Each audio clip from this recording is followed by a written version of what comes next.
नगरपालिका निवडणुकीसाठी आचारसंहिता जाहीर होताच पालिका प्रशासनाने शहरातील मुख्य रस्ते तसेच गल्लीबोळातील नेते कार्यकर्ते यांचे होर्डिंग्स, पोस्टर आणि बॅनर हटविण्याचे काम अतिक्रमण टीमच्या कर्मचाऱ्यांनी युद्धपातळीवर सुरू केले आहे।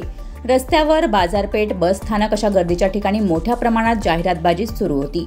धार्मिक, व्यावसायिक जाहिरातीही झळकत असल्या तरी त्या माध्यमातून राजकीय नेत्यांच्या पदाधिकाऱ्यांच्या जाहिराती मोठ्या संख्येने लावल्याचे दिसून यायचे। त्यामध्ये सत्ताधाऱ्यांसह विरोधकही मागे राहिलेले नव्हते।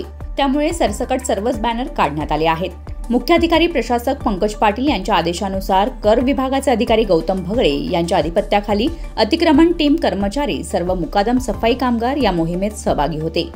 Bureau report, news 46, Raigad, Khopoli.